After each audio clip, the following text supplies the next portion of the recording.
Welcome back, ladies and gentlemen, to the Registered Ranching Podcast. You're listening to Tucker Brown and Mike Stevens. Mike behind the mic. Yes, sir. I like how you got that headphone out, bent out. Professional. You look like Mickey Mouse with it bent out to the side. Welcome back to the Registered Ranching Podcast, folks. Mike, we've been on a road. Yeah, we have. Went down to, where was it? We went down to Beef Cattle Short Course at Texas A&M. Yeah, that was fun. And I'm sure somebody listening just went, whoop. Yep. Or was it Gig 'em? Gig 'em. Howdy. Yeah. All the A&M things. Had a good time at the Beef Cattle Short Course. Like 3,800 people. Yeah. Pretty incredible. Good food, too. Oh, yeah. Prime rib. Spot on. Good food. And if you go to a place called the Dixie Chicken, there is a rattlesnake in that bar. Yeah. You can go see it. If you've never been, you got to go see it. It's like, famous. A little tourist spot. Like you a kid at SeaWorld looking through that. With the rattlesnake down there. Well, we were only 62 days away from the sale as we speak. And so October 7th and 8th at the R.A. Brown Ranch, make sure and come see us because we got the horse show, the ranch horse competition, horse sale, food, clinic. The whole nine. It's going to be good. And it'll be your first sale. It will. I'm looking forward to it. Well, hey, we got a good guest today. A man of many talents, lots of irons in the fire.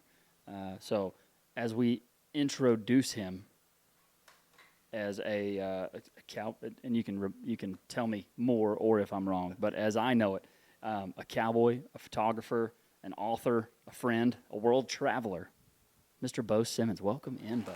Thank you. Thanks for having me. It means a lot. Did I get any of that wrong? I'm not a cowboy. Shoot. I'll correct that. Shoot. Just because it's like, people like you and everybody else that I've had the chance to meet and work alongside do it every day, deserve that title. I'm just a photographer, but I would say I'm more of a horseman. Okay, there you go. I can somewhat keep up. There you go. But I just enjoy the lifestyle and being able to document the real deal people that do it every day. Well, I think someone who knows that they don't know knows. Mm-hmm. That's and true. So you saying that, I mean, you kind of, your spot. Yep. And as a horseman, it's hard to, even for me, it's hard to compare against some of my cousins who are training horses and roping and riding every day. Not that we don't get to do a lot of that, but man, we get to be around some good cowboys, and you too, all over the world. But okay, so I want to start with one of the things that I think, one of the couple reasons why I wanted you on the pod. One, you came out to the ranch about a year ago. Yeah. I think a year ago. Hair. Yeah. Yeah, I did. I'm getting it cut today. Nice I'm gonna keep a few curls. But yeah, there you go. I'm gonna get it cut. Yeah, about a year ago, and your old camera fascinated me. Yeah. What do you call it? So I still shoot on medium format film. So for people listening, they might not know what it is, but if the cameras I shoot on are old Mamiyas, old Pentax cameras from the 80s. It's kind of like if you're used to those old 35 millimeter cameras, it's just a step up from that. It's kind of more your commercial fine art printing type cameras where you just get a lot more flexibility when it comes to printing these images really big. Nice. Well, that did fascinate me. Yeah. And I think every cowboy gets a kick out of it. Oh, I'm sure. I'm sure. They get to hear that a photographer's coming out, and I think they sigh. And then when they see the camera, they're like, "Oh, well, that's kind of unique looking. What is that thing?" Yeah. Yep. And then, you've got I feel like you've been able to go back to a lot of ranches, and I think that says a lot that they're either inviting you back or willing to have you back, either of the two. So I think there's a lot of people a lot of places who have enough respect for you, for your horsemanship, for your respect for the cowboy way, yes, sir. to have you back, and that's cool. I think that's the main goal, is I've always tried to make sure that when I go out to these places, especially for the first time, that you're earning their trust, their respect. Obviously, I'm an outsider, so I'm stepping into their world, and I have to be mindful of their privacy, their lifestyle, their demands for whatever goes into me taking the photos. And hopefully I leave with a good impression, or I get that call back, or I get to come back out. Well, let's give a little hint here. We don't want to go all the way into this, but what has been your favorite place you've been to this year? I'll probably say it just because it was the most recent ranch, but I went to the Parker in Hawaii. In Hawaii. And, every ranch has its own personality. They're all unique. They all hold like a special place in my heart. But I think it was just such a unique experience because, I've always heard about the Paniola Cowboys there on the Big Island of Hawaii at Parker. And, you had the rumor of, hey, those are cowboys out there that will ranch in baseball caps and hoodies, and they'll put spurs on their tennis shoes. And I was like, that's nonsense. There's no way. Because I've seen photos of them wearing their hats, but they mostly dress up for like rodeos and special events. But when you're working out there, we're pretty high up in those mountains up there. And the wind kicks up so hard that they just don't want to be chasing their hats all day. And they dress how they're comfortable dressing, and they still get the job done. And so it's kind of a unique experience of me dressed how I am today, like almost cowpuncher in Hawaii, pale white skin, and like stood out like a sore thumb. But they were all like super like welcoming. They greet you with smiles and firm handshakes. That's cool. I got the opportunity to meet with each of them and some of their families while branding, and I was very impressed. I mean, I think we branded 953 calves in 4 hours. Woo, and it was kicking it. It was pretty crazy. And they told me I think they set the record. I don't know how long ago, but I think they branded 1,500 exactly within 6 or 7 hours. And it was a pretty unique deal for them where it was just 1,500 in one day, less than a full day. That's booking it. Mm-hmm. Yeah. Yeah, and I think, I think when I was there, they had about 5 or 6 guys on horseback. And not to get too into it, but I mean, the way that they rope is so unique, and their saddles, because they don't head and heel.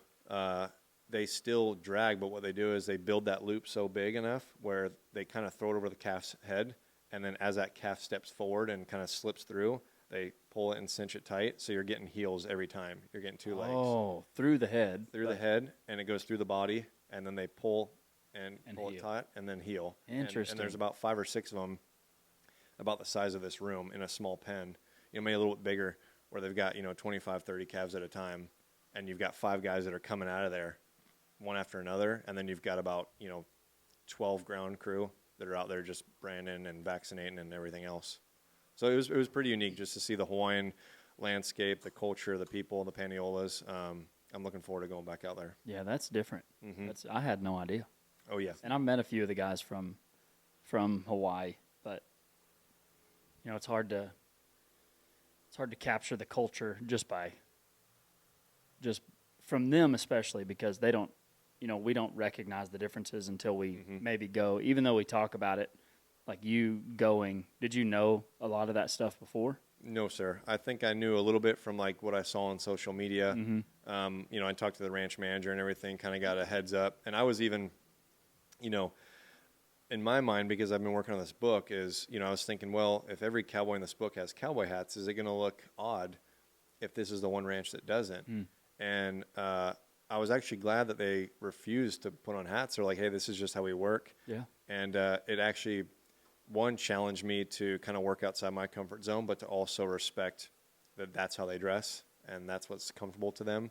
And it really doesn't matter what you wear at the end of the day, as long as you're getting the job done. Right. So I think when people see it, and I have an idea that I want to put them very last in the book, just to have that last kind of final bang, show what kind of, ranching is becoming in the modern day, and show that, like, no matter what you wear or where you live, you can kind of cowboy the same way as everywhere else. Yeah. Man, that's going to be good. Oh, yeah. That's going to be good. Okay, so let's go back. How long have you been doing it? What got you into this lifestyle, the travel, the photography? What got you into it? So I've been a photographer for 18 years. The first, I guess, subject matter, my first career in photography was in the fashion world. So I was working in California, like working in LA, flying back and forth to New York, kind of, photographing fashion models and like big campaigns.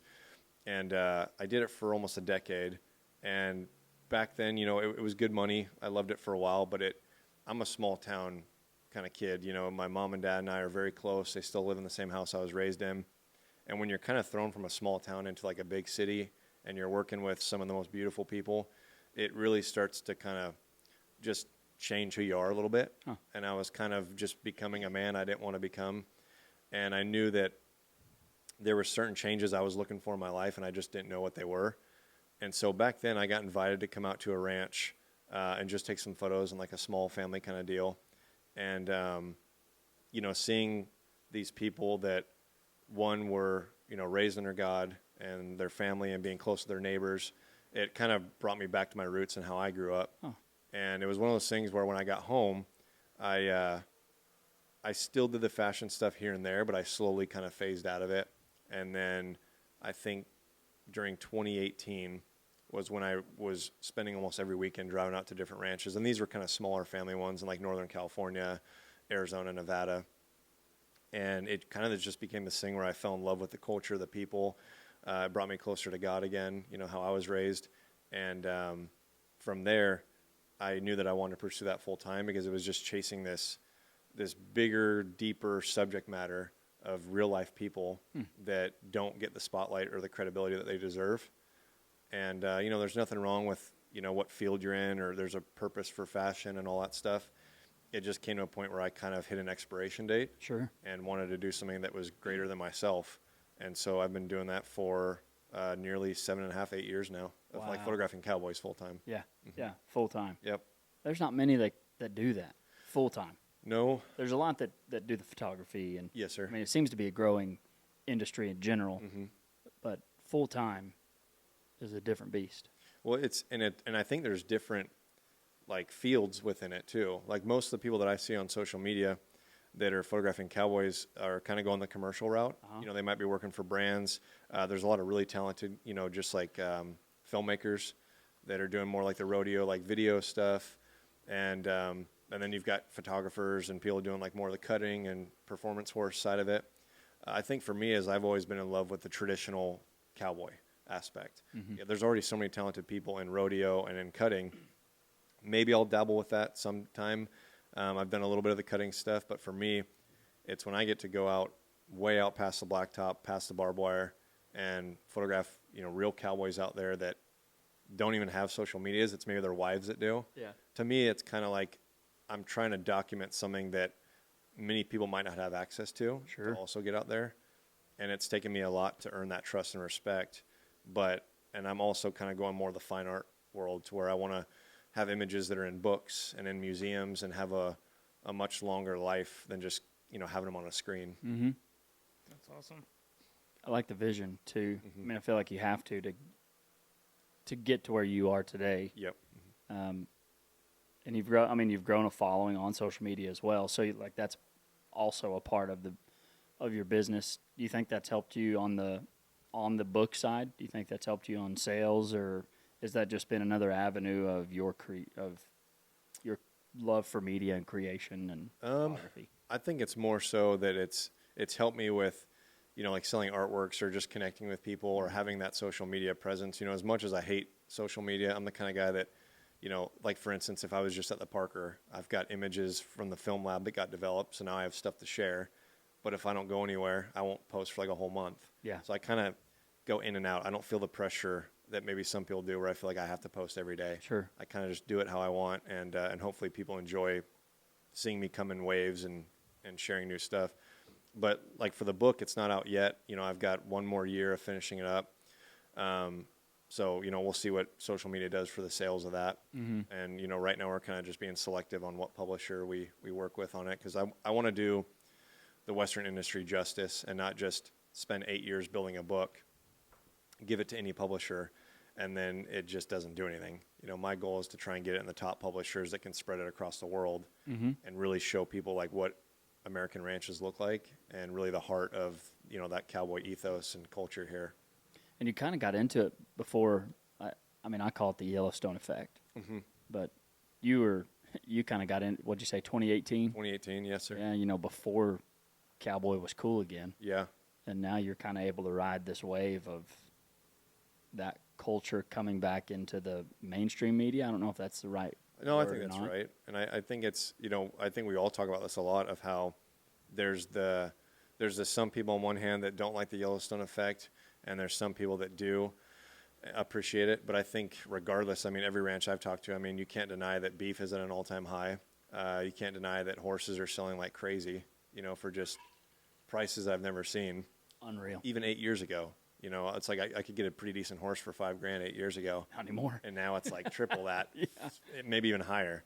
But I think that that wave, obviously helps somebody like me with my work because it's not just cowboys and their families. It's people across the world that have always appreciated, that cowboy culture. And when you think of America and you're in a different country, you do think of the cowboy. Yes. That's the image you see when you think of America.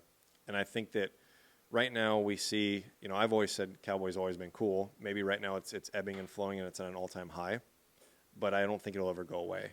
I think maybe something else in 10, 15 years might take the popularity a little bit away from it, but I think it'll always be a part of American culture, or Spaniard culture from Spain and then into Mexico, the vaqueros, and then coming here to America. I think it'll always be kind of a big deal, and just it'll ebb and flow over time. What do you think the average American's picture of the American cowboy is? Or maybe your time spent in New York, L.A., being around those folks has, I don't know, maybe your picture was different than it is now. I'm going to say this, and hopefully I don't get any flack for it, but I think most people that are outside of this industry think rodeo. Yeah, Yeah. fair. I mean, that's the Yep, closest. bull rider. Yes, sir. Yeah, that's the closest thing to them. Yeah, because when I see like the big deals like NFR, PBR, all the bigger circuits and the finales and everything, it's one of those things where you see a lot of people that are going and attending it that might have bought a pair of boots, bought a hat, and that's kind of like their intro to the cowboy. And then when I share images online, I think some people just don't even understand that it's like how much travel and how remote of these areas that I'm going out to, where there's some ranches like the ORO in Arizona that you have to take a 2-hour dirt road where you can go 5 miles an hour in a pickup truck, get dropped off out there because you can't keep the trucks there. You're living out of a teepee for a week or two and showering in like little streams. And then, you're getting up at 3 a.m, saddling at like 3:30, getting horseback by 4:15, and you're working like all day. And it's so remote out there. There's no cell service. And so it's like when I share these images, I'm hoping that people can kind of see the difference and see like, hey, these are what kind of real cowboys look like here. But I can understand maybe for the outside society that gets things kind of confused and maybe just looks at rodeo, cowboys that I share on social media as all like one thing, where in the industry understand there's like 3 branches of it. All right, we're back. Sorry, I had a phone call I had to take. Oh, Hayden intern broke down with a load of bulls up near Floydada. But one thing I do love about the cowboy culture is that I made one phone call, and he went and he was 20 miles away and took a truck and trailer over there, found a mechanic, and fixed him up, and we're on the road. It's kind of how it works, I feel like, in this industry, well, especially Texas, as it's one that never stops work. Yeah. But there's always somebody that hopefully will be able to help you out. I know. Yeah, just one phone call, and we Everyone were kind of has worried. their I mean, respect. it's 100 degrees out there, and Yeah, it's hot. we had 10 bulls on the trailer, and that would not have been good. So, okay, where do you remember where? Yeah. So I was just saying that I think, society looking inwards looks at the cowboy as kind of like all one bucket, if you will. Yeah. They look at some of the images that I take, and then they look at rodeos, and they just figure, hey, that's all cowboy. Okay. And I think that I look at it as like 3 different kind of buckets, if you will, where there's the traditional maybe family or heritage ranches, there's rodeo, and then there's kind of the cutting and reining and performance horse industry. But there's cowboys within all 3 of those. There might be some rodeo athletes that maybe have never even worked cows on horseback. I know some bull riders that don't even get horseback. Yeah. But there's also some that cowboy full-time with their family, and they go on the circuit, and that's how they make their income. It was kind of neat. We had Parker Kemper on last week, who's a PRCA bronc rider. Oh, yeah. And he was like, man, I'm having to compete against guys who are rodeo athletes, and they're not rodeo cowboys. They're just rodeo athletes, and they are full-time. They're not ranching. They're not cowboying. They're not breaking horses. They are purely rodeo and working out. And he's like, that's tough. He's like, if I had it in my perfect world, we'd all be rodeo cowboys. Oh, yeah. But you're right. There is some differences in there. And I think that's to be true with any industry. I think so. And the reality is that this Western lifestyle is growing so much and so fast that it's starting to create its own kind of branches. Yeah. Where there's just offshoots of everything that you can do that's different. But, I mean, it's love or hate it. I enjoy it because if anything, even if there's other photographers, other artists, creatives that are coming into the space, hopefully they have the right intentions. That's kind of first and foremost. But if anything, you need more documentation on what we're doing. You just have to be mindful of like, you're not almost going into people's lives and documenting them the wrong way or for selfish ambitions. And that's a thing that I've had to learn, and understand is that, I don't pay the ranches to go out to them and they don't pay me. I offer free labor. If they ask for it, there's plenty of times where I've had to pick up an iron and help brand, or I've had to help cut or get on horseback and help them gather. And, but they all understand that I obviously have to keep my lights on, and I make money through selling, artworks in galleries, or, eventually when this book is done, there may be some income that I'll receive from that. Not much. You don't make much money on books, but I think they understand it. And as long as I can tell their family or that ranch's story authentically and be very transparent and not just go in there, capture it, and hey, see you later, thanks, and never talk to them again. I think that's the right approach. And, many of these people have become dear friends of mine. You and I stay in touch. There's many cowboys on places I've like babysat their kids. I've been in their weddings. And so it's just been kind of an honor to at least just get that call back or be a part of their life outside of my photography. Yeah, and that goes back to what we were talking about at the beginning of you, doing it right and getting invited back, and the respect from the ranchers and cowboys, and some big ones at that. I mean, as big as the Parker, and as big as the Sixes, as big as Pitchfork, and as small as I'm sure some family farms. Yeah, and that's my focus for this book is obviously the bigger kind of heritage ranches, the ones that are really well known. But there's going to be a lot of portraits of people and families that are going to be interwoven throughout it. So it's kind of giving everybody credit. And, my thing is just trying to go about it the right way, and kind of not so much like the social media way, if you will, where it's kind of like you're seeing a lot of people that are coming into it because it's the hype, it's this trending kind of thing. Yeah. And I get it, but I think there's one way of like capturing things authentically and not just trying to romance it.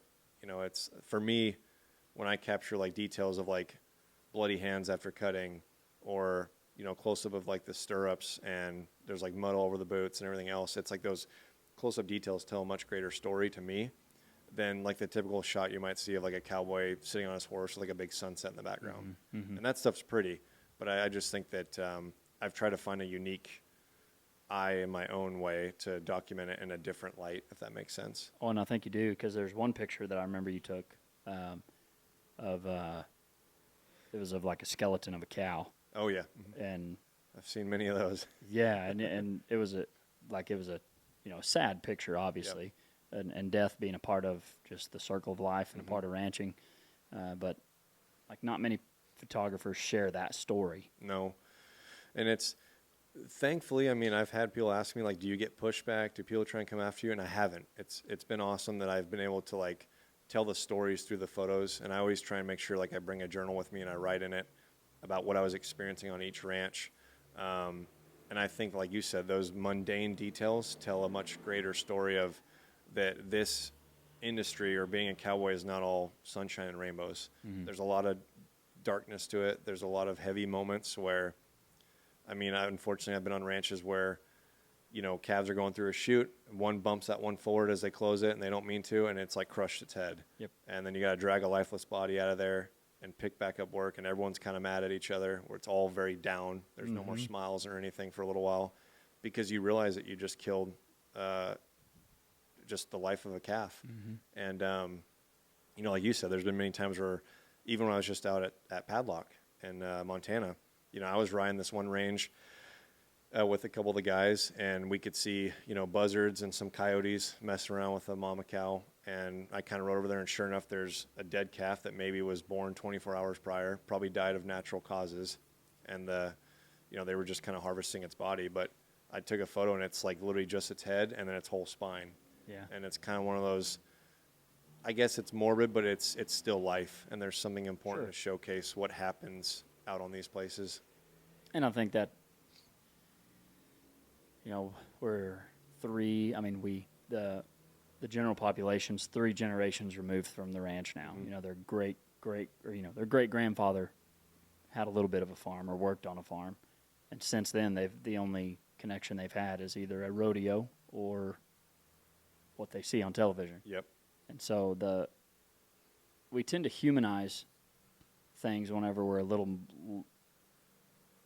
I think we tend to humanize whenever we get separated from it. Mm-hmm. So like people who are separated from hunting, are much more thinking of it as human feelings. Yep. And the same with cattle. So like branding is a little harder to understand. Mm-hmm. Or palpation. They're like, you're putting your arm where? Well, why? Yeah. But, for us, it's a part of the job, Mm-hmm. and we know why we're doing it, and we know the reason. And it's not that we don't care about their feelings, but we also know what they're capable of, what we're capable of, and what it means if we don't do that. Absolutely. And it actually reminded me. So I don't get any hate, but I have had one comment, from somebody that was like, those poor calves, like they're strangling them. Why are they dragging them with ropes? And totally understandable. Like people that are outside of it don't really understand what goes into it. Yeah.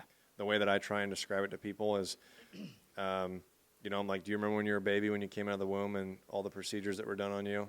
And they're like, no. I'm like, it's basically the same thing. Either It's way. essentially, you're putting a calf through a minute long at max sometimes of short kind of pain where it's maybe castrating or branding or anything like that, but you're vaccinating them to prevent them from disease. You're giving them a longer life because you care about that life. And I've seen calves that came up to me 2 weeks after that, don't even remember it. They just come up to you out of curiosity. And so it's one of those things where I try and look at it that way. But I did have one person that reached out and commented on that. And I put it out there and I said, hey, I will pay for your flight. I'll put you in a hotel in the nearest town, wherever ranch we go to. Wow. I'll buy your rental car. I'll get permission from the ranch to have you come out with me just so you can see it firsthand. And if you leave and you don't like it, then by all means, you can have your opinion on what you look like. Yeah. But come out for 2 days, get to meet the people and the families and see what we do, and then let me know if you have the same opinion. And crickets. Nothing? No, they didn't get back to me. Man. And then I got a bunch of comments of people that are like, I'll do come it. out. I'm like, of course you guys will. It's not that I don't want you guys to come, but you guys already support it. What's the fun in that? I want people that don't understand it, that I might be able to call up a ranch and just say, hey, this might be out of the ordinary, but if our job is to kind of feed America and showcase what goes into this, let's have one of these people just come out for a day and show them what it's all about. That would be interesting. Be a cool film. That's fast. Yeah, that is fascinating. Yeah. Especially if you were able to like mic it up and get their raw thoughts and emotion. But I think it does go back to being sustainable. And a lot of times when we think of sustainability, we're thinking of things like, growing more grass and having healthier cattle. But economically, being sustainable economically is also a part of that. Absolutely. And I need to look it up again because we talked about this the other day. But sustainability, the 3 factors of sustainability is like the common people's acceptance, economic, and environmental sustainability would be the 3. Yes, sir. And a lot of times with animals, we think of the other 2. Oh, yeah. But if that's not a viable lifestyle, which involves economics and dollars. Yeah. It's funny, this is off topic, but somebody recently mentioned it to me, and it's kind of stuck with me, and I think it's an interesting point to bring up. But there's a Cowboy, a friend of mine. His name's Brew. He was at the Sixes when I met him a few years ago. But him and I think we met up about a year ago and talked about it. And there was a comment that was made to me that I heard it, and then recently I kind of heard it again. But he was saying, the crazy thing is that you've worked on more ranches than most cowboys. And I'm like, that's so weird to think of. That's true, though. Because I don't feel like I deserve it. It's that weird thing of like, I shouldn't be. Like all these cowboys should be making rounds or moving around to different ranches and have that experience of what it's like. But the reality is I feel blessed that I've been able to, ride horses on some of the biggest ranches and work on with some of the best horses and, help, rope and drag and do all this fun stuff and take photos. And it's been a really unique experience that I hope that, I want to look back 30 years from now and say that I put in, 25, 30 years or whatever into documenting this lifestyle. And hopefully I can make a somewhat name or leave a mark or a good, impression with the community and the kids that are growing up in it now.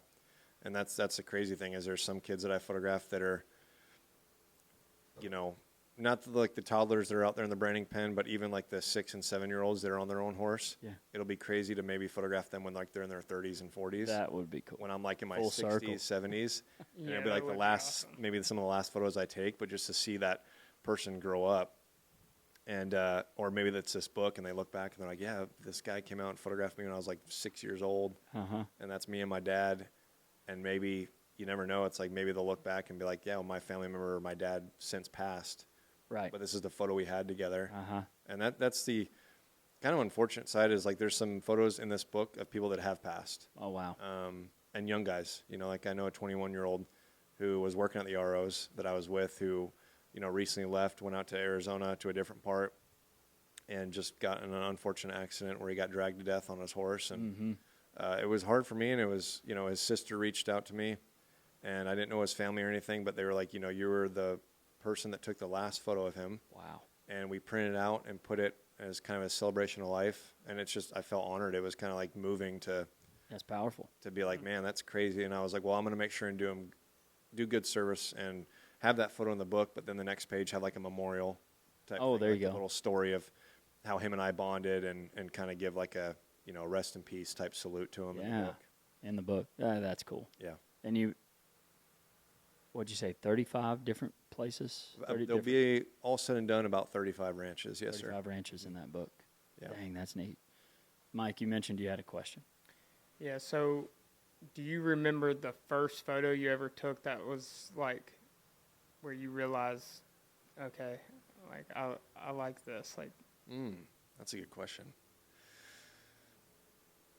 Yes, actually. So one of the very first ranches in Texas I went to was the 101, which is down south of Alpine.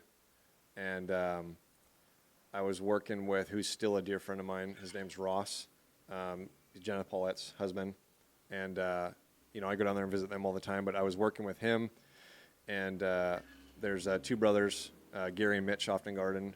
And just there's probably about 7 or 8 guys. But I remember taking photos down there in Alpine in that West Texas kind of area where you've got like those just beautiful desert kind of hills and the mountains all around it. yes, sir. And it's somewhat down near that country like the 02 or 06. And I think in particular there was a shot that I took where there was cowboys kind of lined up down this fence. And they were kind of just taking a pause for lunch. And they were all like looking out, you know, towards this windmill. But I remember seeing them lined up. And I like stood up on that pole fence and kind of like squeezed my legs real tight to keep my balance. And I took a photo looking down at a line of all their hats. Oh, And there's wow. probably, I could be wrong, but I think there was about 7 or 8 of them, and all their different felt hats. And it was a pretty cool moment where that, I think, was the turning point in my head of like, I want to try and capture kind of more of these fine art, like simple type of images where there's not so much chaos going on, but it's like these more simplified moments. And that was kind of like, I think, the first photo that I even printed and that went into a gallery. That's awesome. Yeah. That is pretty neat. Yeah, it's hard because I think people ask me like if I have a favorite photo and I don't really, but there's times like that where I think I can look back and be like, I can remember certain moments. That and was be like one that of was them. maybe a turning point or a shift in my mind to where I knew that I was like, yeah, I want to keep doing this, you know, and I want to keep going out to different places and not just in Texas, but you know, all over from every corner where it's like Florida ranches to Hawaii to Montana and all the in between of, you know, the Great Basin of Nevada and deserts of Arizona. That's just so unique of all the places. That Western country intrigues me Yeah. because I hadn't gotten to spend much time in it in general, but it intrigues me. Yeah. It's funny because, so like right when I think I first met Dale Brisby, he, you know, made a funny joke where, you know, I think Texans and Arizonans kind of always like compare each other. Yeah. They tease each other quite a bit. So he's like, oh, you're going out there to photograph those desert boys or whatever, something tongue in cheek like Dale does. And I went out there and kind of just fell in love with that scenery and the way that they cowboy. And then I think he recently, you know, came out like a short little film that he did. Mm-hmm. And Heading of out there in Arizona. oh yeah, Yeah. and just them chasing mavericks. And I was like, that was my time, you know, where we were roping mavericks and tying them to juniper trees. And some of them were like tearing down those trees because they were so angry. Dude. And it's wild. That's like, ranchy. Oh yeah, and you go out to places out there where you can't really get pickup trucks in some places. Some of your horses aren't even shoed because they have to they're hobbling over bowling ball sized rocks out there and climbing rocks, and they're just like these almost like horses but mules, and it's so unique. So it's Wild. you can't really compare the two. They're both so different. But I think some of that desert country has been some of my favorite just because of the landscape alone and those big canyons that you're surrounded by. Right. So this is going to move us to one of my favorite segments of the podcast. It's called the Ag Gear Hot Seat. And Mike and I, we wear ag gear because it keeps you cool. So wearing the Wrangler, that seat might get a little hot. Yep. Okay, might get a little hot. We got some questions from the audience. Okay. But if you haven't tried ag gear yet, try it out. Use discount code Tucker Brown online, or you can come here to Mitchell's Saddle Shop. You guys got nice shirts. They're pretty slick. They got them here at Mitchell's. They're pretty slick. But, yeah, you can get a 15% discount. Use code Tucker Brown. All right, Ag Gear Hot Seat. Got some questions from the audience. Okay. And they come from social media. And I like how this question's kind of been brought up a little bit. Of all the photos you've taken, which one has had the biggest impact on your life? I thought it was going to say which one was your favorite, but and it may have been that one that you just shared. No, I think it's the one of Trevor who passed away. Yeah. I think that's the one. And I think it's because when I went home, it's like I still kept in touch with him. And, he had many people that were much closer to him than I was. I maybe had just a few instances with him. But it was one of those things where you kind of connect with him. You spend time around a campfire. You're eating. You're working horseback with him for even just a few days. And then you're keeping in touch on social media or through texting. And then, I'm sitting there kind of one night with my now wife. And then I get that message, as I'm in my comfort of my own home. And then you get this message like, hey, he passed. And you're like, what? And I was like, I just was with him like 3 months ago or however long ago, but a very short time. And so I think that, it's every image is powerful to me. They all have their story, but that one, it's kind of like when you look at a photo of somebody that, and it's on my Instagram, it's like him standing and he's got his teepee right behind him. And you kind of realize blue? that. I mean, like a darker blue. It's like a bluish green. No, it's there's no sky. It's just basically him standing I feel like with his teepee, and then he's got this like phony hat that he always wore because it's been trampled and rained on so much that it's just lost its shape. But you see that character and you see like the almost non-expression, and you kind of just realize like, hey, that was a moment that was captured that's now a remembrance of him, and he's dressed up as he is. Like he did what he loved, and so I think that was obviously a powerful photo that that probably hit me the most. Yeah, that's good. Have you figured out a safe way to carry cameras horseback, and if so, can you still help with the drives? Yes, I haven't figured out necessarily a safe way or a comfortable way because those medium format cameras are so heavy. Typically what I'll do is I might have to work with a backpack, and so I try and put them in that. But the crazy thing is I've gotten so used to pulling out a film camera and riding where, unlike a digital camera where you can hold it with one hand and kind of just burst and get a great autofocus, you have to manually focus a lens.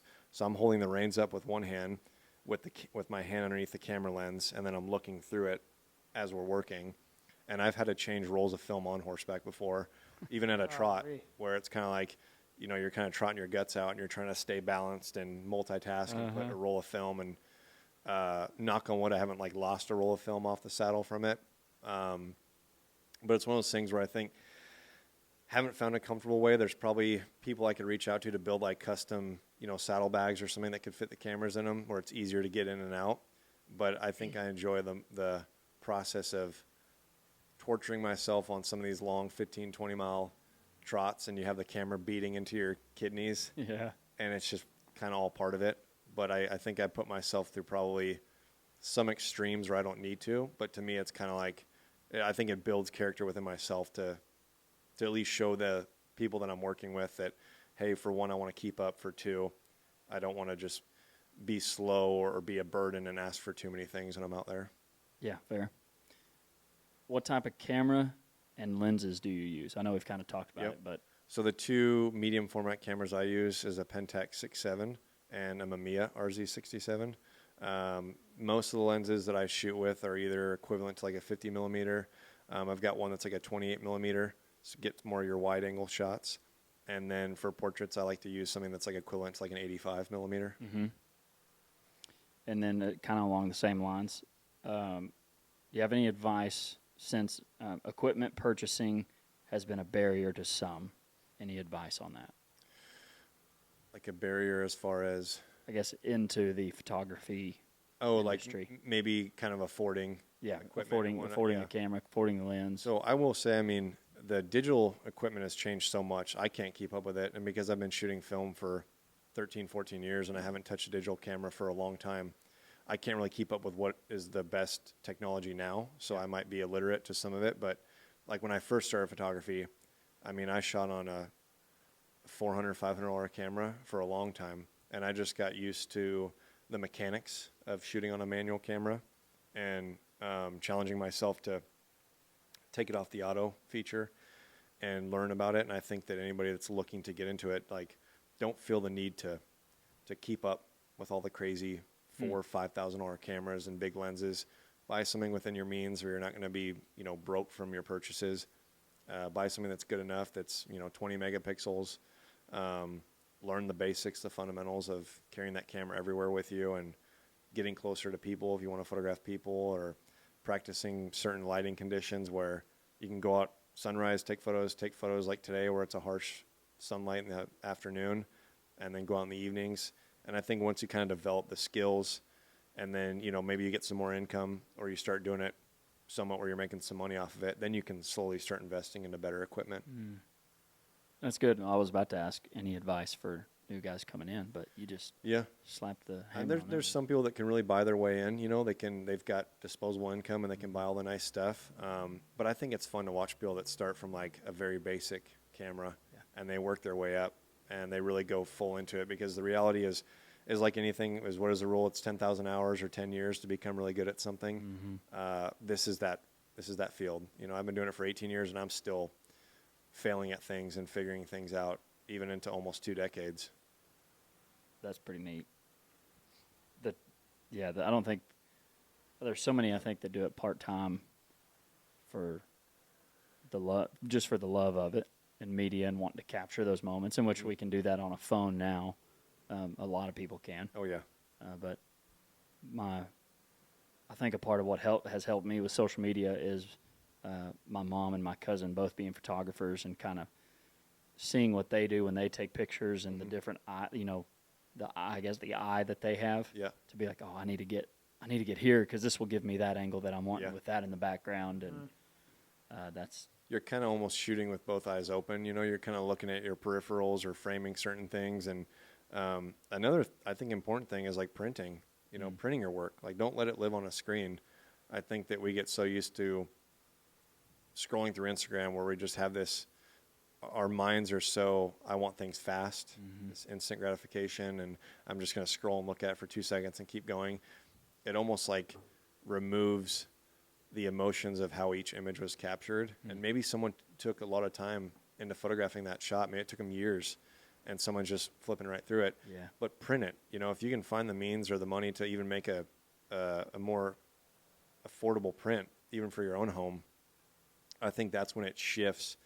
And you can see, like, just having something tangible and framing it or putting it in your home and seeing a print. I think it's better to have that archival process than just have images that live on a screen. Sure. And that's why, Mike, we printed the first lifetime earnings of Snapchat up here. That's right. Right behind me. Yeah. Yeah. Oh yeah. $200 I from a totally cow forgot milking that in was San up there. Antone. Yeah. Had to print it off. Yeah. My brother, it was kind of a joke at my brother too. He's very talented horseman and winning some shows, and they give out the big checks. And it's my mom gets him a picture at the show, and then it's with that deal under it. And so I was like, all right, I'll make my own. Oh yeah. But so true, like the making it tangible Yep. I want has to made that me now. has made me remember it more, and it's a fun. I'm gonna go print some. Go print some. Yeah. Yeah, Mike's jumping in a little bit. I mean, Really? you've been doing it for how long? Since 2018. With like photography. everything. Everything. Video, Yeah, and video and I photography. I like to capture stuff like Yep.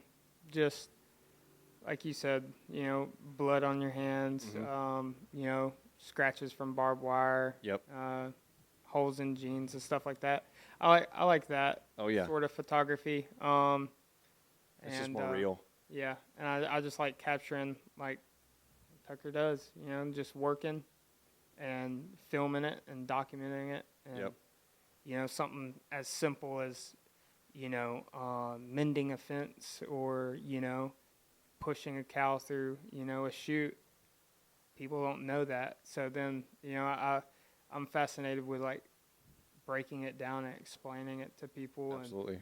and letting them know like why and what is going on and what they're watching. Yeah, So, and I think that's important. Is you don't have to educate really anybody in the industry who's in it. That they get it, but it's mostly with social media. I mean, you're probably showcasing images to a vast majority of people that aren't involved in it. Yeah. Because photos get shared around, and you never really know where they go. They kind of just exist online.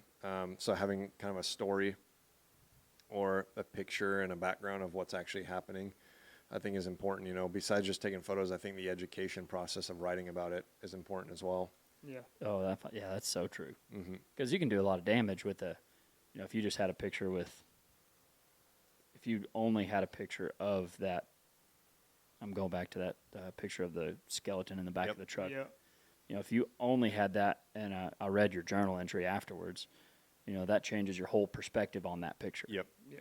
But if you just have, There's no words. if there's no explanation to a crowd that needs an explanation, Mm-hmm. it can have an adverse effect. Yep.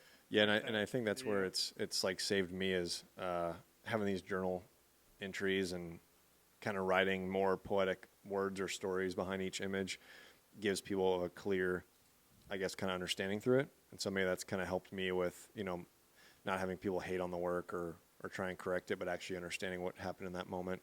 Yeah. Okay, last question here in the hot seat. Who is your top three? I mean, you can go as far as you want, but I'll ask for your top three favorite Western photographers. Ooh, Kurt Marcus.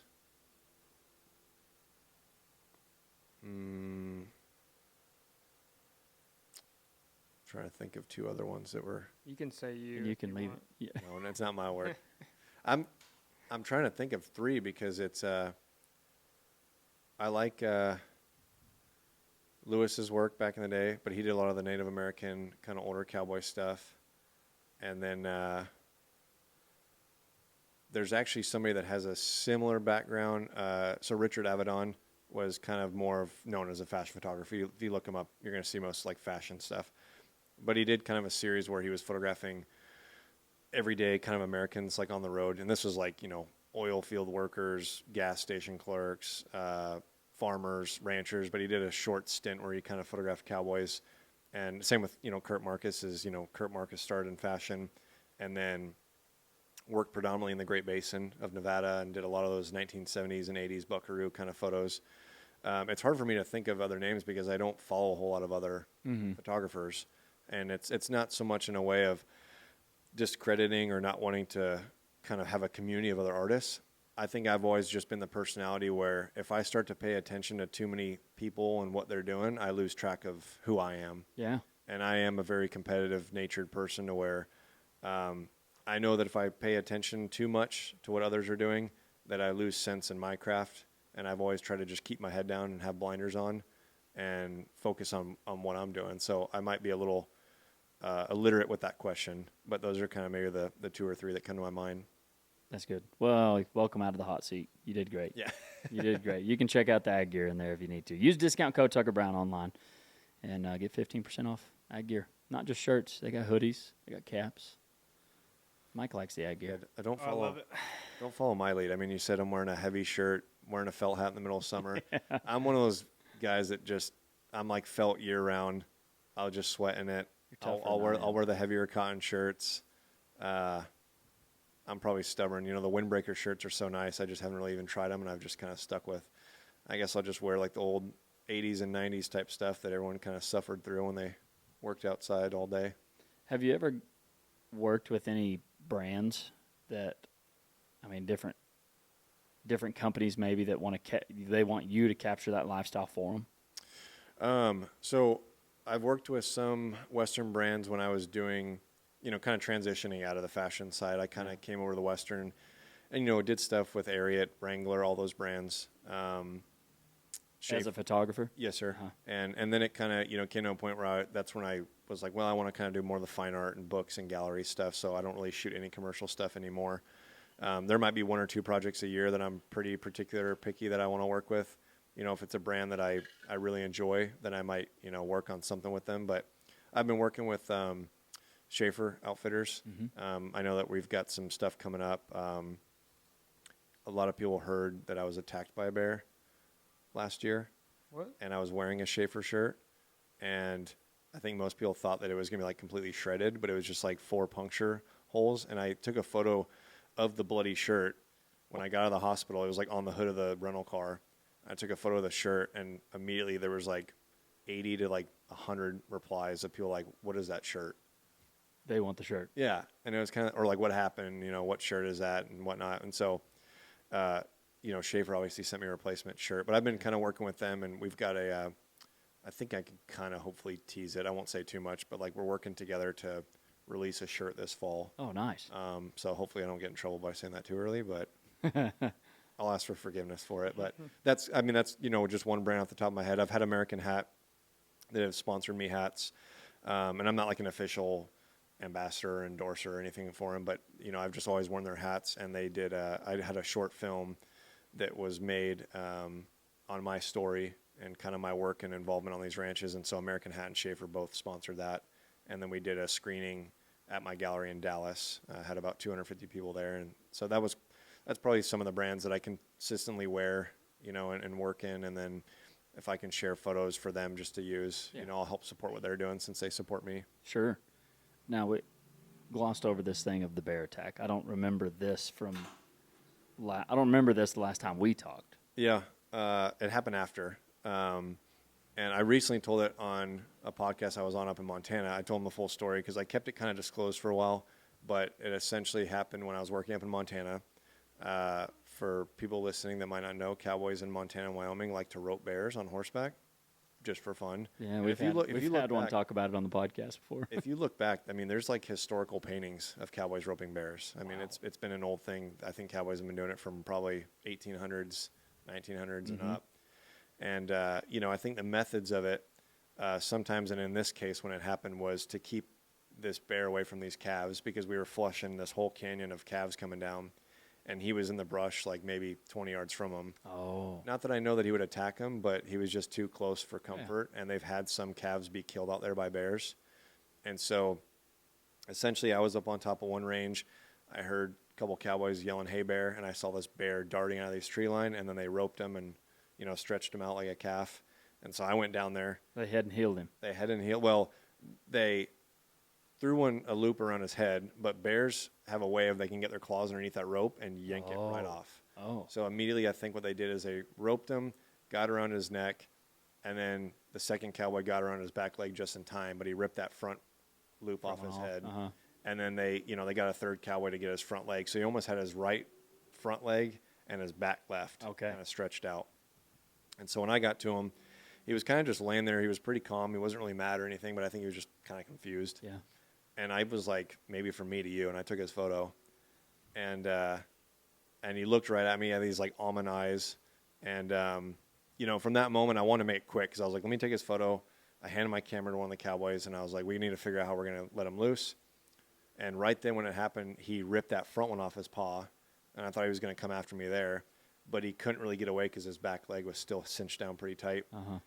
But because of their claws, how big? Black bear? Black bear, I think up there they call it a cinnamon bear. Okay. It's like a black bear color phase, but it's got like this all like dark red fur. But he was big. I mean, he probably stood about 4.5 feet when he walked. And from there, there was a young cowboy, I think he was probably 19, 20 years old, if I'm not mistaken, and he had a brand new rope. And, most cowboys don't want to lose a brand new rope. It's probably worth it to cut a $30 rope than to, like me, get injured from it. But essentially he tried to undally to loosen to kind of let that kink go and let the bear kick it out. But it's not like a calf where it just slips right out. It was kind of caught up in his back claws. Okay. So he just couldn't get it off. And in that moment, instinctually, I was just thinking, we got to get it loose. So the second the bear kind of buried himself in like some sagebrush and was looking away, I just grabbed his back paw and pulled the rope off. And as I was still holding the rope in my left hand, all I heard was a growl and then him turn on me. And I felt like almost like a horse kicked me in the shoulder. And when I fell down, my hat came off, my face was all covered in dust. I got up and I was laughing. And I remember saying like, oh, that was wild. And I saw the bear running off and 2 of the cowboys were chasing him on horseback. And the other 2 that were with me were like, are you okay? And I was like, yeah, I think so. I don't think he got me. And maybe 15, 20 seconds later, your adrenaline starts to fade a little bit. And I started feeling this warm kind of feeling in my shoulder where it actually started to hurt. And then I looked and I could see the blood, like just slowly like staining the shirt coming down. Ooh. And so I then unbuttoned my shirt, lifted my arm as high as I could, even though it was sore, and had one of the cowboys kind of, when he's on horseback, he's like tilting his head looking down at me. And he's like, oh, yeah, he got you pretty good. And from there, I wanted to keep working, but one of the older cowboys there he was like, I would go get it cleaned out because their claws were bacteria and everything else. And that being that close to your heart, you don't want to like waste time. Yeah. So from there, I essentially rode back we were on one side of the ranch where I rode back to the house where we loaded the trailers, and that's where my rental car was. From there, I had to drive my rental car 2.5 hours to the nearest hospital, and it was right outside like a Native American reservation. So it was like a smaller hospital. And, they got to looking at it. They had like 4 or 5 nurses come in because they said they've never had a bear attack. And I was like, we're in a hospital in Montana. Like, you guys have never seen that? And they kind of got a kick out of it. And, I was kind of like still full of adrenaline and just kind of laughing it off. And then the main nurse came in after they did x-rays. And I remember her saying, like, you shouldn't be laughing. Like, the good news, you're leaving today with stitches, but it could have been bad news. He was an inch away from your artery. So I think it's like pronounced like your axillary that runs underneath, like kind of like your shoulder blade. But it was, I guess, 1 or 2 of the claws were, 3 to 4 inches in. And so it was just one of those moments where I realized that, they told me I would have bled out in like 10 minutes. Yeah. And you can't really cinch it down out there. Wouldn't have had a chance. No, you wouldn't have had a chance. So it was one of those funny stories in my mind where, I then had to drive another 6 hours to go work on another ranch.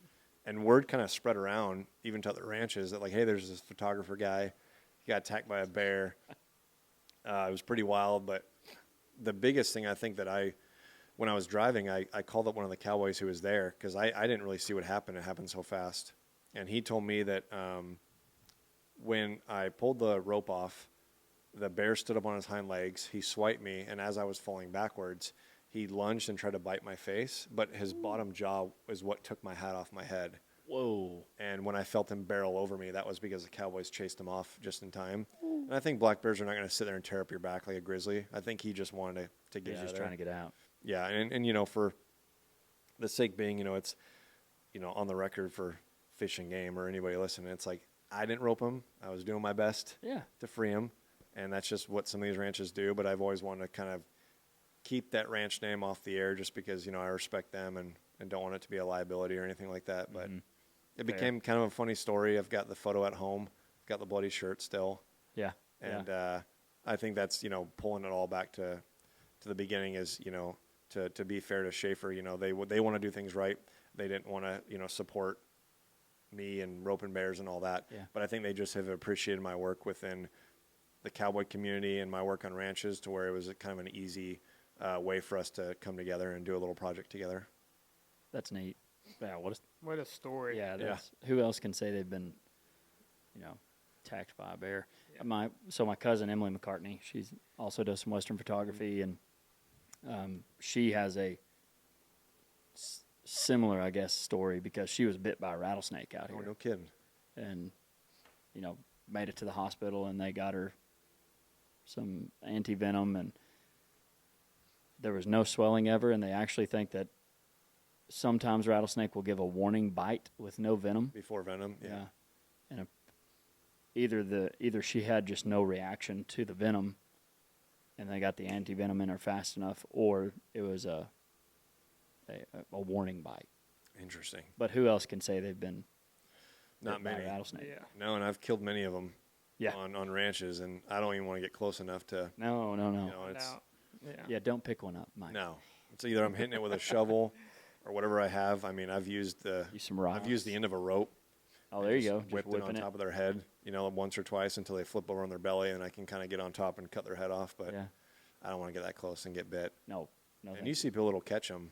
Yeah, it's just they're crazy insane. to me. They'll grab Stretch them out and then they'll grab their grab tails and whip them like a wet towel. Yeah, I got Whip the guts It out. just breaks their spine, and Yep. Yeah. That's it. That's interesting. I'm not man enough for that. No, I'm not. Like I'm not. I lost to a Grandpa would bear. Do that Yeah. with Like, I'm black not- snake.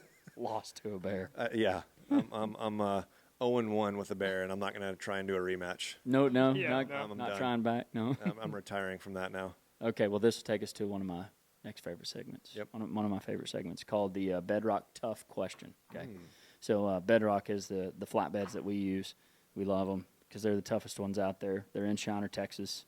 So they're pretty local to us. Take care of us. Yep, So shout out Bedrock Truck Beds if you need one. Check them out because they're good. they're pretty sweet. And have you seen them? Oh yeah, Yeah. yeah, There it is. That wasn't even paid for. yeah. Okay, so the Bedrock Tough Question: What is the toughest part about Western photography? The toughest part, I think, is really the travel and everything that goes into getting yourself out to these places. It's not so much taking the photos itself. It's more of going out to a place for the first time where you don't know anybody that's working there and presenting yourself in a positive way. Yeah. Of basically saying, hey, and I always make it a light joke where I'm like, hey, I'm the annoying photographer that's going to be with you guys for a couple of days. If I get in the way, yell at me. I'll move. And they're like, yeah, we will. We're not shy from that. We'll yell at you. But I think the hard part is just coming into a ranch, a family, just, whatever that circumstance may be that I'm photographing, and, purposely trying to earn their trust and respect and be authentic to yourself while capturing them in a positive light. And I think that's the hardest part for what I had to learn, but I think it's also what I try and help others that are coming into this industry and photographing is just make sure you're doing it because you have the best intentions. You want to serve those people right. And like I said earlier, you're not really coming into it for selfish desires or just for a monetary kind of value or a monetary gain for yourself. Yeah. But I would say that's probably the hardest. It's not so much the technical photography side. Sure, I face challenges with certain images that I've taken, but it's more the humanitarian effort of connecting with people and actually taking time to get to know them, understand them. And the nice thing, what makes it easy is most of these places I go out to, you don't have cell service. So you're forced to be thrown into it Kind of have to be with them. and sit down and chat with them and ask questions. That's my biggest maybe piece of advice is if there's a certain image that maybe another photographer might see online that they really want to capture, or they've got a vision or an idea they want to capture, ask how they can achieve it. I think when we ask too much of cowboys, it can get a little annoying, especially when there's work to be done. But I think most people would understand that if you're there and you're photographing a branding and work is done, you're like, hey, there's this image that I really want to capture. Is it doable? Is it not doable? Learn to kind of adapt and only photograph like what is comfortable for them, and you're not staging too much unrealistic type scenarios. I'm kind of going on a few ideas, but these are just the things that come to my mind of what I think is somewhat the more hard or challenging aspects of what I do. I like that. Well, that was a Bedrock Tough Question brought to you by Bedrock Truck Beds. Check them out. So you got a lot of road time. Yes, sir. You have any podcast or what do you do on the road? You music, you news? I listen to some podcasts. I listen to a lot of music, and I think my music taste is all over the map, per se. I grew up listening to like metal and hard rock. Nice. That's what I work out to. Sounds crazy, but like there's times where I'll just roll up to a ranch and like somehow there's Slipknot playing in the truck. Yeah. Some Yeah, bud. corn. Yeah, exactly. That old 90s and 2000s. And then there's times where, most of the time, 70% of the time it's country. Yeah. And it's, I listen to a lot of old country, and there's times where I'll even sit in silence. Sometimes I just like looking Set with your own looking out thoughts. the windshield, and that's it. I'm a heavy thinker, so there's times I'm thinking about, now if I'm on the road, I'm thinking about my wife, or I'm thinking about maybe some ideas of what I want to capture while I'm on my way to a ranch. But those mundane in between moments. You know, I live off gas station food, you know, and it's kind of one of those deals where if I'm driving 12 plus hours, I'm sleeping in like $50, $60 a night motels that hopefully don't have bed bugs, but you know, they're questionable. And then I'm living off gas station food. You're kind of doing all this uncomfortable stuff to get to where you want to be, but it's all part of the process, and I enjoy kind of every aspect of it. That's awesome. Mike and I got a little taste of that here recently, just because we've been on the road. Oh yeah. You know, eating. Eating all sups, hot dogs, and all that good stuff. We've been trying to eat at like some place we haven't eaten before, Yeah. or at least he hadn't. Pretty eaten easy before. for me. I Yeah. don't venture out much, so Yeah, I whether knocked it's off a good bit. I mean, the other day we stopped at a Potbelly's sandwich shop. That was And, good. How cool is it? So that's kind of my goal. Is anywhere I travel, I try not to eat chain. Yeah, Yeah. And most little towns I go through, it's mostly like Mexican food joints, and I love Mexican food. I eat it probably 4 days a week. same. But it's mostly Mexican food that I'm eating, and a little like cantina or something like that, or it's like a little burger joint. You know, I've got a sweet tooth, so it's like burger, milkshake, all that good stuff. But I try not to do the chains. I try not to eat the fast food like McDonald's, all that stuff. Yeah, Try and somewhat stay as healthy as I can on the road. sure. Well, Well, you look good. well. You look lean. I'm a little lean, but you know, when you get to, you're a little bit older than I am, but you know, even in your 30s, you know, you start to get that weight in your love Yeah, handles and in yeah. your belly, and it's the hardest part to burn off. It is. So it's It is kind of it's hard to keep up with your body as you start to You get get older married and slow have down. kids, and that Yep, time that's is it. a little harder to find. Oh yeah, Have you had boiled peanuts before? oh yeah, Yeah. yeah. Well, so I live in South Carolina, Oh, okay. Yeah. and so I've lived out there for. Y'all just became best friends. I know. I've lived out there for about 3-4 years. Heck My yeah. wife and I live there. We're looking at moving into Tennessee in about a year. But I spent half my time in Texas and South Carolina. And so that's a huge kind of staple. Cajun boiled peanuts. Oh, yeah. And there's always like on the side of the road in South Carolina, you'll get these little. The guy's making it in the big old crock pot. Yep. Yes, sir. Yeah. And it's hit or miss for some people. Yeah, Like it when I first tried it, I was like, man, these are kind of like soggy. Like they taste weird. But if you put like, I'm kind of, you know, just salted, maybe a little hot sauce, a little something on them, they're good. They're so good, especially when they're fresh. Oh, yeah. Dang. Yeah, you just hit his favorite chord. Became Right Mike's there. friend. Yeah, y'all did. Yeah. Oh, Lower Alabama over there. Yeah. Oh, yeah. Well, that's cool. You live in North Carolina. South Carolina. Yeah, South Carolina. Yes, sir. And get to travel all over the West. If like you had to ping the places you've been to, I mean, let's go there. Kind of where Other I've traveled countries, to. yeah. So the only other countries, I go down to Mexico about 3-4 times a year. Love going down there, and have started to photograph kind of the vaqueros, charros, all that area down there, between like Guadalajara and Jalisco, Amatitan, all those places. And so Mexico is probably the most I've been outside. I mean, I've done Virgin Islands, but that's obviously like still U.S. Yeah. territory. Done Canada.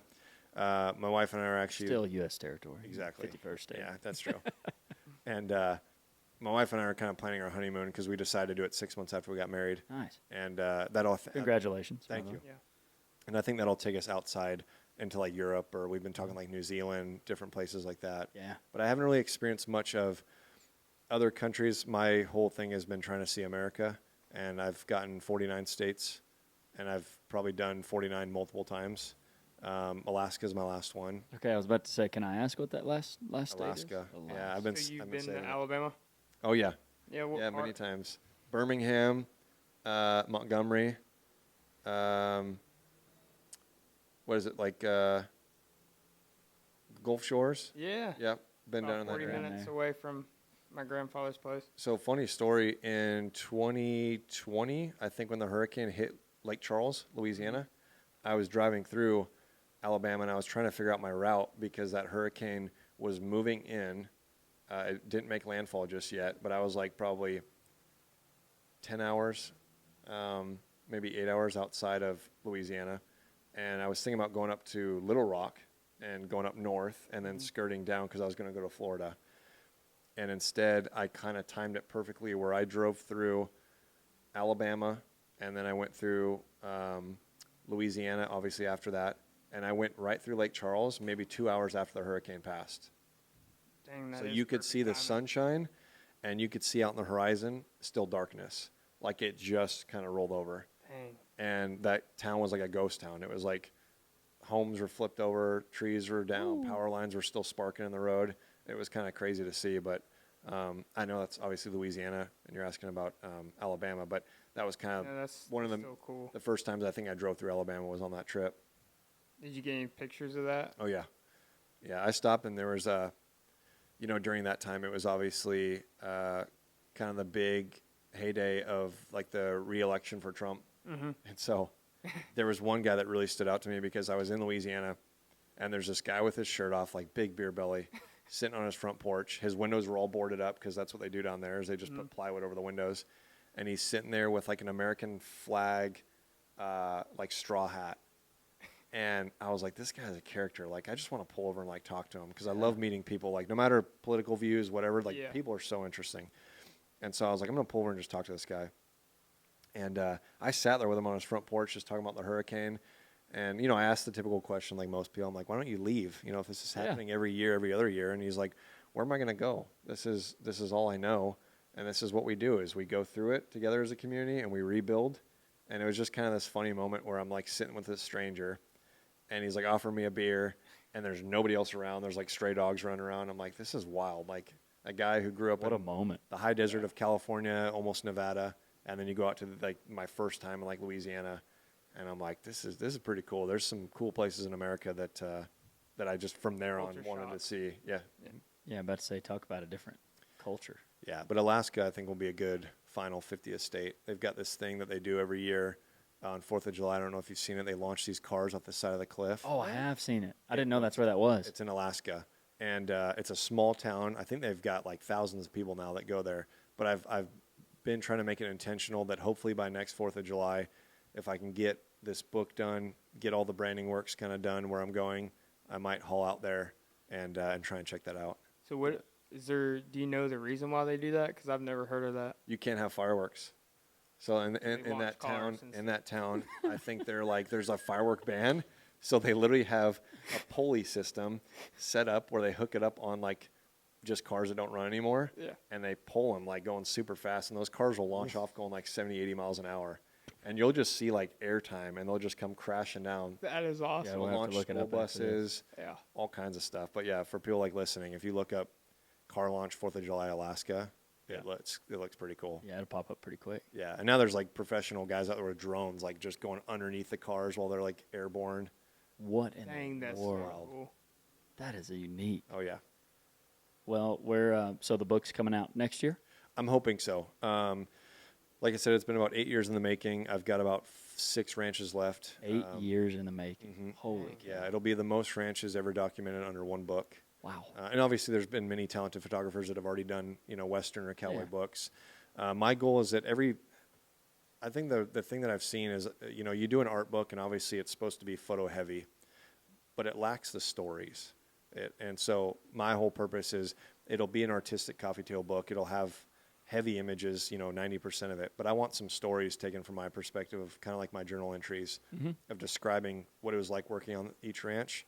And then I also want to make sure that I name each person that was in it, and give them credit, them and their family. And so it'll be, pretty big, probably 300 plus pages. It'll have all the ranches in it, and it'll just be a really unique deal that I'm hoping if we can get on the 2 publishers that we're kind of after, whichever one kind of bites on it, that we can release it by hopefully next fall. And if not, if we drag it out, so be it. But we've got some plans for 2027 for already some museum exhibitions on some of these images from the book. And so my goal would maybe do 2 or 3 images taken from each ranch and do a full like exhibition and have that be a traveling deal to different museums. The journal part, I think, just changes the whole thing. Absolutely. Especially like that memorial page would be like that changes the whole picture. Yeah, and I asked the family for permission. I was like, hey, I don't think you'll hesitate. I want to put his photo in there. And they were like, absolutely. And I was like, I'll make sure that I, do a good service and put a little memorial thing. And I think that was just the best thing I could do to honor that situation and the unfortunate accident that happened to him. But, the rest of it's going to have some poems that I've written just based on cowboys.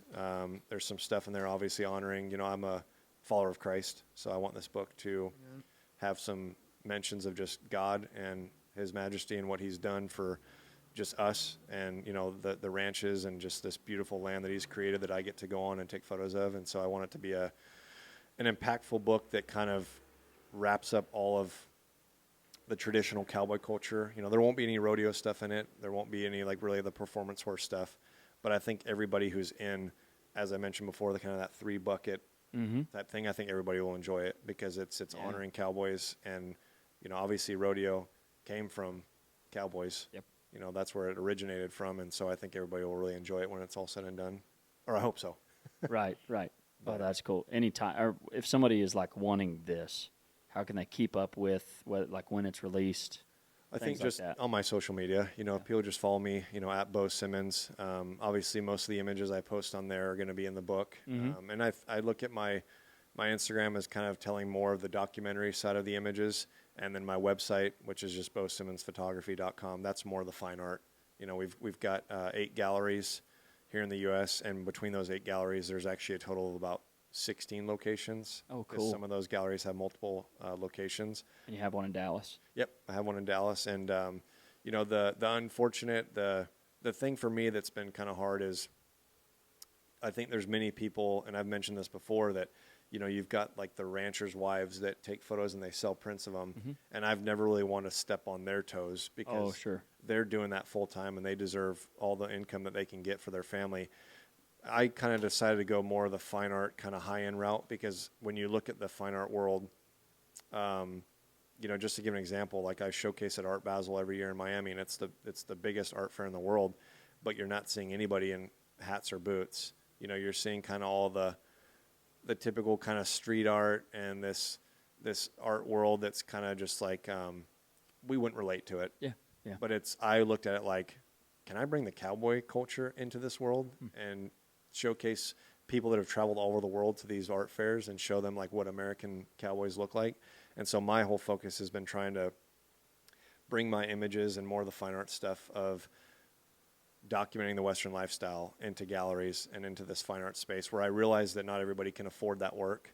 I don't even have my own work in my home, not to discredit the value, but it's just, it costs a lot of money to print at the highest quality and have, the nicest frames, and for them to go in museums and galleries where I understand that maybe not every rancher or their family can afford it. So the way that I try and balance that is making personal prints for these cowboys or sending them photos of them and their family, and then also by doing this book. And so that's how I try and, balance it, that if everybody can afford the artwork, maybe they can pick up a book when it comes out, or maybe, I can at least do them in their family service and give them personal portraits that they can always hold on to and cherish. Yeah, that's special. I mean, you kind of become an advocate for the industry whenever you go to those things, because if I think so. I'm guessing you're one of the only few in a cowboy hat. Yep. There. I think some people wear them, just because it's fun to wear. But I think for me, it's telling the story, and they get a kick out of it. They ask questions of, I think they think that I'm just the photographer. And then when I tell them, no, I'm horseback, and I'm probably working 70% of the time when I'm on a ranch, and I'm only taking photos 30% of the time. And they hear of the authentic moments, and I think they really appreciate it. And it helps educate them on what this life looks like for, even what you guys are doing. Yeah, that's special. Awesome. Dang, I need more friends like Beau. Dang, that's I'm cool, no one dude. special. Well, it's just special that you came back. You came here a year ago, and Yep. When we talked about doing a podcast this year and Yeah. doing all the traveling you do, it's just special that you wanted to come back. Yeah. Well, I'm always happy to, kind of do different things whether it's podcasts or I've, helped talk to college students that are doing their final and somehow have chosen me to do their final on and talk about photojournalism. Cool. I'm always trying to be an open book, and I don't know if I have the most incredible backstory or the most insightful thoughts or opinions, but I try and do my best to help share it for maybe others to learn about. Yeah, there you go. So you mentioned multiple times that you walk by faith and Yes, sir. love the Lord. So do you have any a favorite Bible verse or chapter or story in the Bible that you like to share? I don't necessarily have a battle verse that comes to my mind, but it's Did I say battle? well, I look at it as a battle verse. Okay, where- battle verse. Yeah, Gotcha. yeah. Where that's like that verse that you kind of live by. Yeah. funny enough, I have a men's Bible study that I host at my house every Tuesday night. That's And awesome. we just, a couple months ago, we went through Revelation and read that. And I think most people kind of live by the Gospels, the Mm-hmm. Matthew, Mark, Luke, and John. But I think and that's all powerful. And there's parts of even James and Hebrews that I like reading through. But Revelation really stood out to me because it's one of those books that I think most people look at as it's almost kind of fairy tale. Like there's a lot of powerful imagery Yes. that we can misconceive, but really it's almost like, John is speaking about what he's seeing, and you can easily, break that down and translate it. And I think it's a powerful book that has kind of just shown me what's going to happen, what is prophesized. And, our Lord Jesus is coming down as the second coming, and we don't know when that is, but I think for me, it's almost just understanding that time is going to come, and how can I live out every day, not living in fear, expecting it, but just being close to the Lord and helping maybe spread the word to other people. And I'm not a very good person that can stand on a corner and preach the good word, but I think my biggest way is if I can come on podcasts or I do interviews for my art galleries or shows, if I can always at least make an effort to mention Jesus or God, that's my biggest thing is how can I bring my work to the Lord and not just only make time for God when it's necessary, but hopefully bring everything that He has blessed me with into what I do and help share it with others if they're interested in hearing about it. Amen. Yeah. That's good. Mm-hmm. That's good. I got a Bible verse today. You got a battle verse or you got a Bible verse? Bible verse? I like the battle verse. You thing. memorize it, you're better than me. No, I don't. This is Okay. a new one.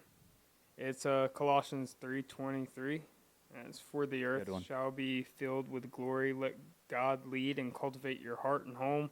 Let His glory rest on everything that you put your hands to do. That's good. It's a good one. It's So I have a battle verse this year. Okay. And I actually heard an NFL football player say it, Jameis Winston, if you know who Jameis Winston is.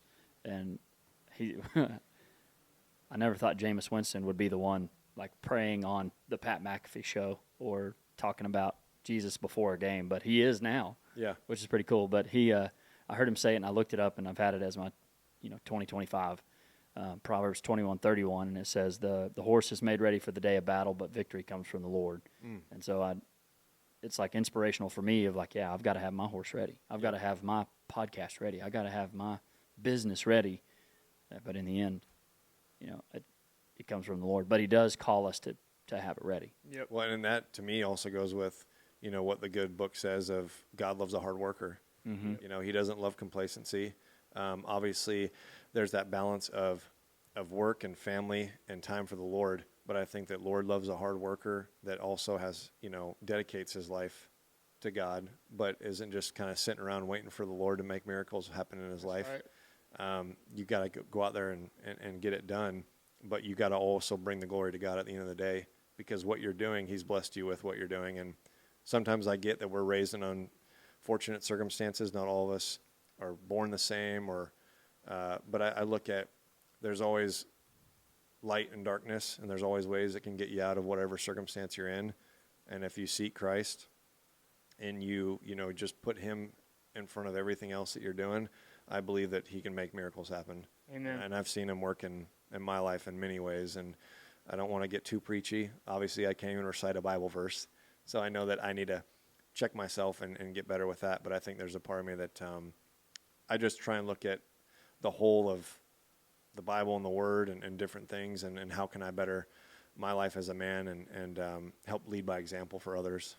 Yeah, what you mean you can't preach on the side of the street? You just did. Well, Yeah. Right at the square of Throckmorton. yeah, I've never even talked about God this much either, and it's kind of nice to, I like talking about my work, but I think outside of photographer, like I'm a man who has a lot of things, who deals with daily topics of struggles of everybody else. I'm a man of sin. I'm far from perfect. Probably the worst example to look up to. But I would at least say, He's changed my life, and my wife was the one that actually brought me closer to God, and so that's special. It's been great. That's awesome. Yeah, that's cool. Yeah. Shout out to her. Oh yeah, Yep. What's her name? Bella. Bella. Shout out Shout Bella. out. Oh yeah. Shout out Bella. Dude, it's been special having Yeah. you on the podcast. Thank you. Like, Yeah. Thanks so much. What a unique life. Yeah. Yeah. Old Mike's just grinning over here, just been watching. You said you like boiled peanuts. I don't Oh, know yeah. you. That's what he got from it. No, have you eaten Fowler's Burgers No, before? I haven't. Ooh. Have you eaten lunch? No, I got time to get some lunch. Well, let's go grab some. Yeah. lunch. I got to drive to Fort Worth after this, but I got time. Oh yeah, you do. You got to leave in 30 minutes. Yeah, Well, I got time. I can grab a burger or something Okay. real quick. Yeah, well, let's. You were about to say something. Sorry. I was just going to say, you know, Mike said you live a great life, but I've always tried to do the best I can to promote what you guys are doing, and I think that at the end of the day, I'm a photographer. I've had many great experiences. I've been blessed, you know, with what I've been able to do and what I've been able to see. But I think it's people like you and Tucker and every other cowboy and cowgirl that I've met that are feeding America, that are being selfless with their time and managing livestock. And I think that that's the people that need the spotlight the most. And so I think that with my work, I've just tried to be a voice in that world. And hopefully, you know, looking back 30 years from now, hopefully I'll be able to make a significant impact on it. That's good, dude. That's what a way to end it. Unless you got anything else. That's it. Yeah. I got Beau nothing. Simmons, right? Yeah. Clap it up, Beau. Man, golly, that was good. Thanks, Beau. Well, Thank you. let's go grab a burger. Sound All right. good? Yeah. Yes, sir. Sound good? You've been listening to the Registered Ranching Podcast. That's 42 episodes? 43. That's the third on the 40. Heck yeah. You've been listening to Tuck and Mike Behind the Mic. That's a new I like name. that. I like that. Oh, check out registeredranching.com. And we got to get you a hat, too, Oh, yeah. if you want one. Registeredranching.com. Get you some merch. But until next time, folks, remember, we love you. God bless. But don't forget, y'all stay classy and ranch on them. That's it.